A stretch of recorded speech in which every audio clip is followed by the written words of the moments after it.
ఈ యొక్క సెషన్‌లో ఇఫ్ కండిషన్ గురించి చూద్దాం. సో, మనం ఇంతకు ముందుకు ఏం చేసామంటే, ఇఫ్ కండిషన్ బేసిక్ గురించి రిలీజ్ చేసాము కదా! కొంచెం అడ్వాన్స్‌డ్‌గా అంటే ఏంటంటే, ఇఫ్ కండిషన్ విత్ మళ్ళీ ఒక ఫంక్షన్ యూజ్ చేసుకొని అవుట్‌పుట్ ఏ విధంగా తెస్తారో చూద్దాం. ఓకేనా? సో, మీరు బేసిక్ నుంచి మాత్రం వీడియోస్ చూస్తూ రండి. అండ్ ఇక్కడ చిన్న టాస్క్ ఏంటి అనంటే, ఇందులో మ్యాక్స్ వాల్యూని ఫైండ్ ఔట్ చేయాలి.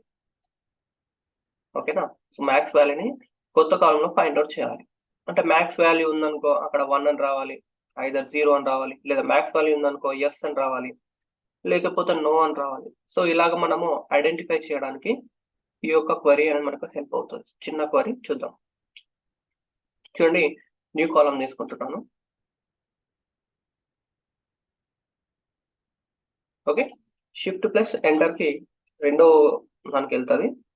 సో, నెక్స్ట్ ఏంటంటే ఇఫ్ ఓకే. సో, ఇఫ్‌లో మనం తీసుకున్నట్లయితే logical test.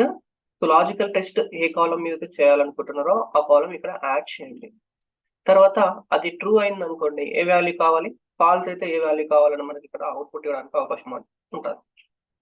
So, logical test నేను డేట్ పైన చేయాలనుకుంటున్నా. ఓకేనా? సో, డేట్ పైన మనం ఏంటిది మ్యాక్స్ వాల్యూ గనుక సో, మ్యాక్స్ డాక్స్ ఫంక్షన్ చూడండి. సో, మన యొక్క ఫస్ట్‌లో మనము బేసిక్స్ అంటే చాలా మంది కూడా అడిగారు. ఈ వీడియోస్ అన్ని ఎందుకు యూజ్ అవుతాయి? ఇట్లా మనం జస్ట్ సింటాక్స్ బేస్ చేసుకొని చేస్తారన్నది. సో, సింటాక్స్ అనేది ఇంపార్టెంట్.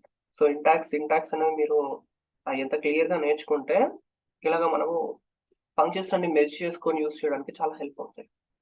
ఓకే. సో, అవి కూడా ఒకసారి చూడండి. సో, మ్యాక్స్ వాల్యూ ఎందుకంటే మనకు మ్యాక్స్ ఐడెంటిఫై చేయాలి కాబట్టి సో, మ్యాక్స్ అనేది ఇక్కడ యాడ్ చేయడం జరుగుతుంది. ఓకేనా? సో, ఇప్పుడు ఈ యొక్క ఇఫ్ కండిషన్‌లో అంటే మ్యాక్స్ సింటాక్స్ అయిపోయింది కదా! If highlighted.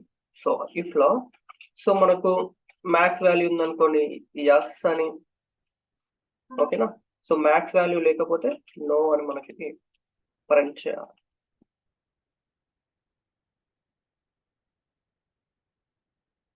చూడండి.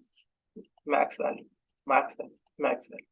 లేదనుకున్నారనుకో డబుల్ కోట్స్ తీసేసి మీకు కావాల్సిన నంబర్స్ కావాలనుకున్నారనుకోండి. సో, మ్యాక్స్ వాల్యూని అక్కడ 1 అని లేదా 2 అని, 0 అని సో, ఈ విధంగా కూడా మనము పాస్ చేసుకోవచ్చు.